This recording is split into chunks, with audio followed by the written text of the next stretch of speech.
En 2019, una empresa que alquilaba oficinas estaba valorada en 47.000 millones de dólares. Sus fundadores hablaban de cambiar el mundo. Los inversionistas hacían fila para invertir. Y entonces, alguien hizo una pregunta muy simple. ¿Cómo gana dinero realmente esta empresa? La respuesta destruyó el imperio. En menos de una década, WeWork pasó de ser una pequeña startup inmobiliaria a una de las empresas más valiosas del planeta. Sus oficinas modernas aparecían en ciudades de todo el mundo. Su fundador prometía algo mucho más grande que espacios de trabajo. Prometía cambiar la forma en que las personas vivían y trabajaban. El hombre detrás de esa visión era Adam Neumann, carismático, ambicioso y capaz de convencer a casi cualquier persona de que estaba participando en una revolución. Muchos inversionistas no veían a WeWork como una empresa de oficinas. La veían como una empresa tecnológica. La diferencia era enorme. Las empresas inmobiliarias suelen crecer lentamente y generar márgenes moderados. Las empresas tecnológicas, en cambio, pueden alcanzar valoraciones gigantescas si prometen dominar un mercado global. Y WeWork estaba siendo valorada como si fuera una de ellas. Los fondos de inversión competían por participar en las rondas de financiamiento. Las valoraciones subían una tras otra. Y cada nueva inversión parecía confirmar que WeWork estaba destinada a convertirse en una de las compañías más importantes del siglo XXI. Pero detrás de las presentaciones inspiradoras y las cifras espectaculares, existía una realidad mucho más simple. WeWork alquilaba oficinas a largo plazo y luego las subarrendaba a corto plazo, un modelo que funcionaba muy bien mientras todo seguía creciendo. Con miles de millones de dólares en financiamiento, WeWork comenzó una expansión agresiva. Abría oficinas en nuevas ciudades constantemente, firmaba contratos de arrendamiento gigantescos y gastaba dinero a una velocidad extraordinaria. En 2019, la valoración alcanzó aproximadamente 47.000 millones de dólares. Eso la convertía en una de las startups privadas más valiosas del mundo, y muchos comenzaron a preguntarse si estaban frente al próximo gran gigante tecnológico. Sin embargo, había un detalle incómodo. La empresa perdía enormes cantidades de dinero. Cuanto más crecía, más dinero necesitaba y las pérdidas seguían aumentando. Aún así, muchos inversionistas continuaban confiando. Creían que la escala resolvería el problema, que una vez alcanzado cierto tamaño, WeWork finalmente sería rentable. Era una apuesta basada más en expectativas que en resultados. Pero los mercados pueden perdonar pérdidas. Lo que rara vez perdonan es descubrir que una empresa no es lo que decía ser. Mientras todos veían oficinas compartidas, Adam Neumann hablaba de comunidad. Insistía en que no alquilaba escritorios. Conectaba personas. Impulsaba la creatividad y estaba construyendo una plataforma capaz de transformar la forma en que el mundo trabajaba. Ese discurso convenció a muchos inversionistas de que la empresa debía compararse con las grandes tecnológicas y no con las inmobiliarias tradicionales. Durante esos años, el mercado premiaba el crecimiento por encima de las ganancias, mientras una empresa aumentara rápidamente su número de clientes y expandiera su presencia internacional. Muchos inversionistas estaban dispuestos a aceptar pérdidas enormes. WeWork aprovechó ese entusiasmo. Cada nueva ronda de inversión elevaba aún más su valoración. Pero detrás del entusiasmo existía un modelo de negocio difícil de sostener. WeWork firmaba contratos de arrendamiento por muchos años, comprometiéndose a pagar rentas elevadas. Después, ofrecía esos espacios mediante contratos mucho más flexibles. Mientras la ocupación se mantuviera alta, el sistema funcionaba. Pero si la demanda disminuía, los costos fijos seguían ahí. Era un modelo extremadamente sensible a cualquier cambio en la economía. Los analistas comenzaron a revisar con más detalle las finanzas de la empresa.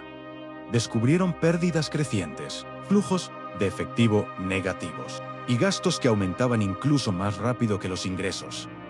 La pregunta ya no era cuánto podía crecer WeWork. La verdadera pregunta era si alguna vez lograría generar beneficios. Aún así, la confianza seguía siendo enorme. Muchos pensaban que todas las grandes empresas tecnológicas habían perdido dinero durante sus primeros años. Quizá WeWork solo necesitaba más tiempo, pero había una Diferencia fundamental. Las plataformas digitales suelen crecer sin aumentar sus costos al mismo ritmo. En cambio, cada nueva oficina obligaba a WeWork a asumir nuevos compromisos financieros. Mientras la empresa sigue creciendo, la figura de Adam Neumann adquiría un protagonismo más grande. Era presentado como un visionario, un líder capaz de inspirar a empleados, inversionistas y medios de comunicación. Pero también concentraba un enorme poder dentro de la organización. Muchas de las decisiones más importantes dependían exclusivamente de él.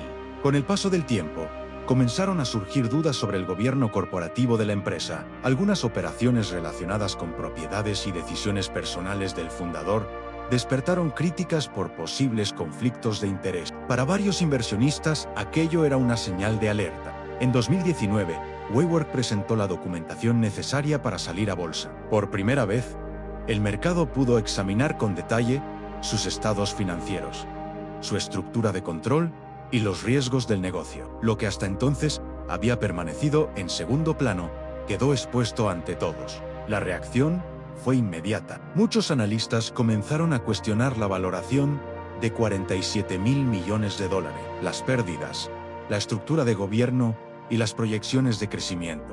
La confianza empezó a desaparecer. Durante años, WeWork había logrado convencer al mundo de que representaba el futuro.